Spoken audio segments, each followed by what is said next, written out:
Hey everyone, Ridden here, and thank you for coming. And today, we're going to be taking a deeper look at New Line Cinema's latest take on the film adaptation of the wildly popular 90s video game series, Mortal Kombat.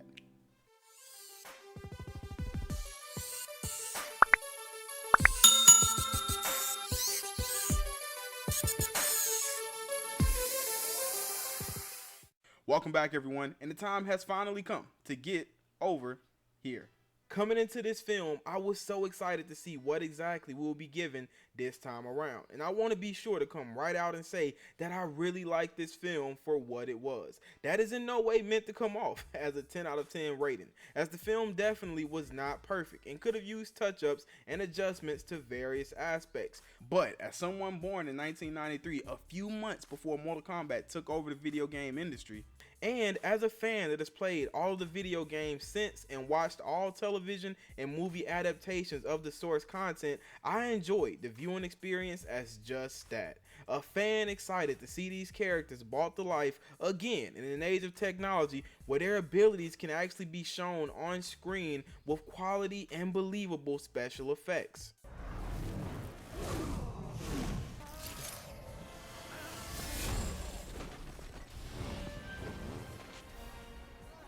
Our core characters should be very familiar to any old or new fans of the Mortal Kombat universe, with the only exception being our new leading man Cole Young, played by Louis Tan, who the film centers around as the ancestor of the Shirai Ryu warrior Hanzo Hasashi, whose murder at the hands of Bihan of the Lin Kuei, along with his family and the rest of his clan, opens our film.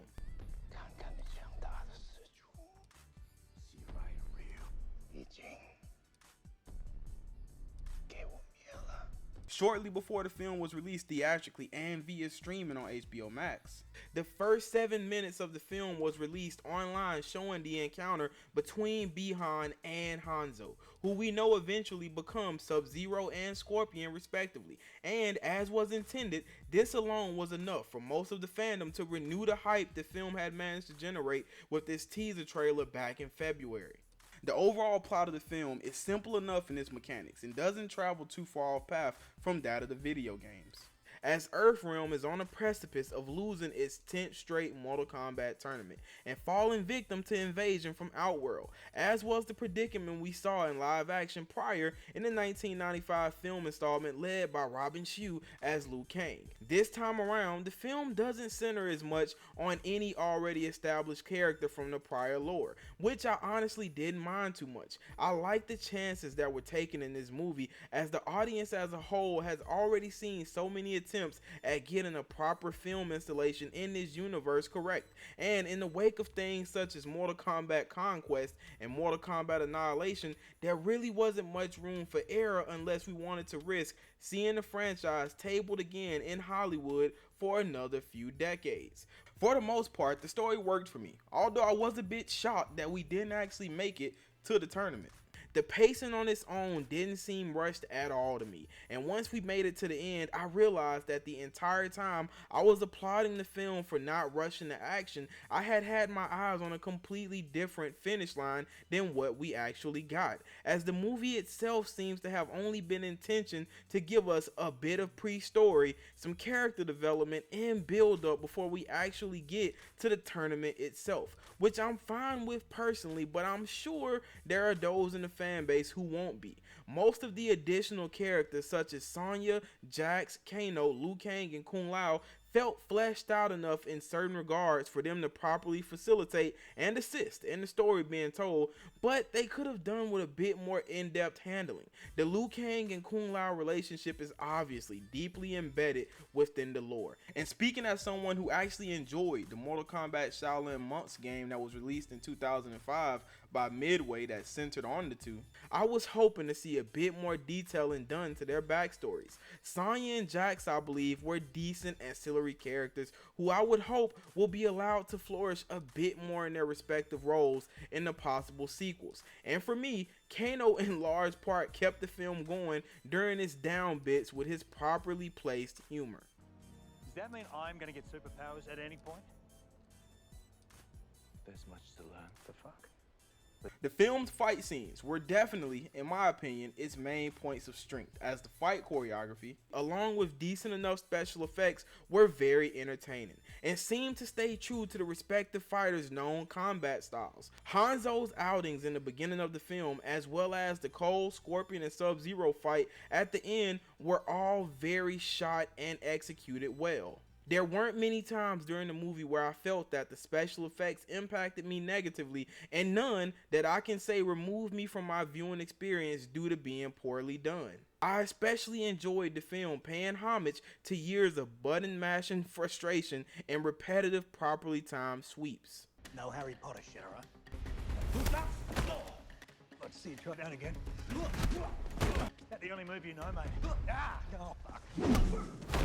And this time around, I can honestly say it would seem they actually managed to get Goro right, in comparison to what we gotten prior. There wasn't much exposition given to the Outworld Warriors, so for me that was a bit of a negative, as we got to see some fan favorites and even deep pulls from the character cast like Natara and General Raiko, but not much else in the way of being able to actually see them build on their appearances.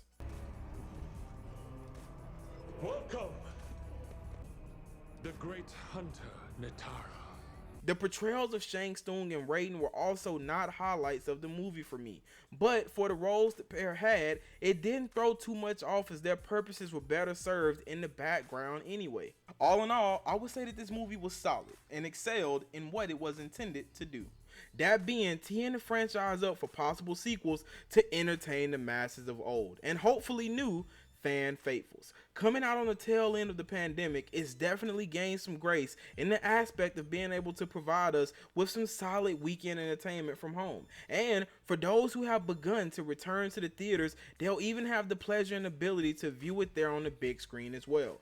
Currently, there haven't been any announcements or indications as to whether a sequel has been greenlit, but that's not for sake of trying, as the film itself does attempt to provide proper avenues to lead to that, as Cole's indication that he's heading to Hollywood to recruit someone finally gave die-hard Mortal Kombat fans the glimpse of hope we've been waiting for, as it would seem we'll be seeing Johnny Cage soon enough, as he was completely absent in this iteration outside of the movie poster tease at the end. Speaking for myself, I believe that first-time director Simon McQuoid showed up strong in his directorial debut and has given the franchise the win it needed to be able to lead to future sequels. As a critic, I'll say this film met the expectations I had for it coming in most regards. As a fan, I'm happy to have seen some marginal justice done to characters I spent most of my life with, and I would highly recommend this film to anyone interested in a good time that can maybe ignore some bad dialogue here and there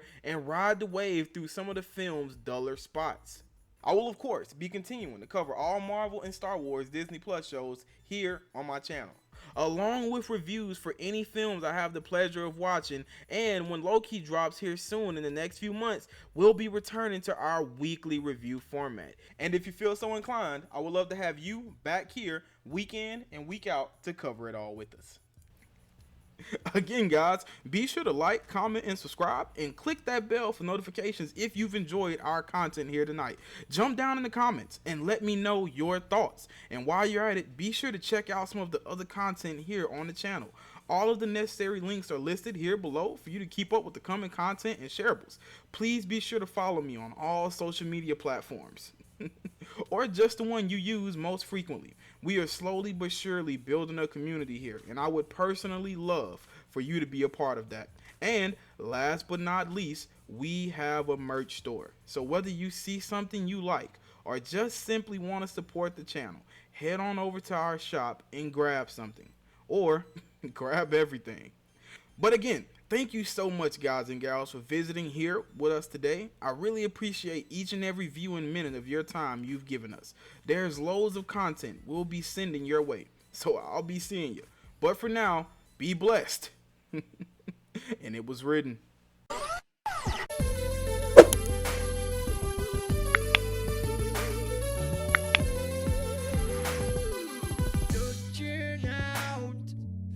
Across the nighttime, the city sleeps inside. Yeah, hear her voice. check my window. Sweet seduce inside him. Send me out into the nighttime.